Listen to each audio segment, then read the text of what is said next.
Hello, my name is Araceli Canteros, and with my classmates we are going to talk about theoretical concepts we have already worked with. Type of sentence. Simple sentence. Simple sentence is a complete unit of meaning which contains subject and a verb, followed by, if necessary, by other words which make up the meaning. For example, my car was made in Germany. It is a complete sentence with a subject and a verb phrase. Compound sentence consists of two or more main clauses but joining coordinating conjunctions but, or, etc. For example, ways, cannot, breathe,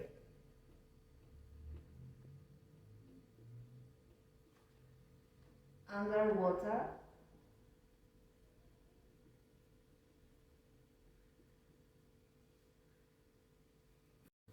for, they, have, lamb, instead,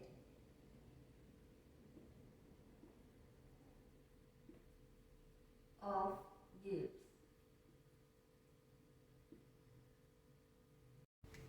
A complex sentence is a sentence that contains one main idea and one or more subordinate ideas.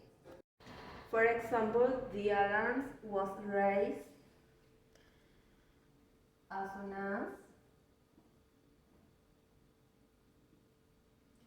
the fire was discovered. The next part, compound complex sentence.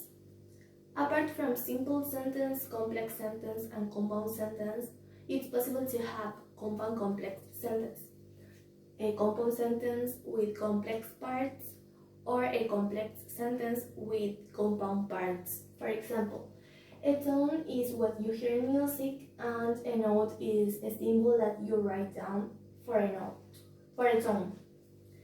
It has two completed main clauses connected by a coordinate conjunction, and each of these has a dependent clause. Okay, my name is Juan Pablo and I'm going to talk about independent clauses. First of all, we have to bear in mind that both a clause and a sentence express a whole event or situation with a subject and a predicate. Okay, one difference is that unlike the clause, a sentence may contain two or more clauses, or it may contain only one clause. It means that in a grammatical or in the grammatical hierarchy, the sentence is about the clause. Okay. Therefore, there are two general type of clauses. On one hand, the dependent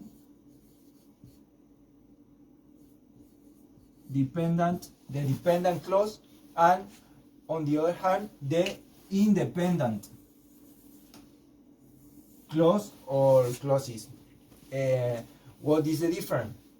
Okay, in the case of independent clauses are those that form a meaningful unit by themselves. For example, in this case, the country became a separate nation. As we can appreciate, it doesn't contain any dependent clause and express a complete idea, and is a sentence too.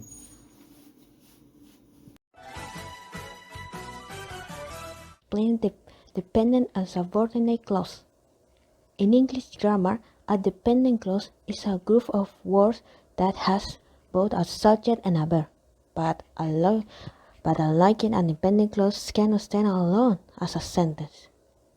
It's a clause that implies that there is more to come and is completely. It's also known as a subordinate clause. I here to say for examples and dependent and subordinate clause. Dependent clause. When the aeroplane lands, we'll get off it. Another example. Because I cannot go to the concert. You can have my tickets. Subordinate clause. Subordinate clause is a group of words that has both a subject and a verb, but unlikely and dependent clause cannot stand alone as a sentence, and also as a dependent clause contrasts this with main a clause and a coordinate clause. Subordinate clause are usually attached to main clauses or embedded in matrix clauses. For example, I met my wife in London, where she grew up from a young age. Another example, once my husband finished work, we'll go to the shopping. Hello, I will talk about coordinating and subordinating conjunctions.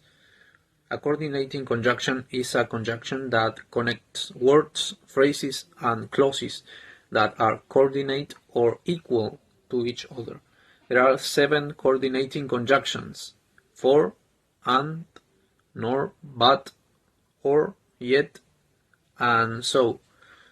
Some examples of coordinating conjunctions are, for example, I love candy factories and I want to own one someday. He's working here for he loves the company and I wanted to help you, but they didn't let me do it. Then we have the subordinating conjunctions. A subordinating conjunction is a word or phrase that links a dependent clause to an independent clause. This word or phrase indicates that a clause has informative value to add to the sentence's main idea, signaling a cause and effect relationship or a shift in time and place between the two clauses. The subordinating conjunction that is simplest to explain is because. Because is a conjunction with just one purpose: to show a cause and effect relationship between a subordinate clause and a main clause. For example, I'm staying in because it's snowing. We also have subordinating conjunctions that show a relationship between two clauses involving a transition of time or place. Some examples of such subordinating conjunctions are once, while, when, whenever, where, wherever, before, and after. For example, once you see her, you will recognize her. I met them when we were in Paris.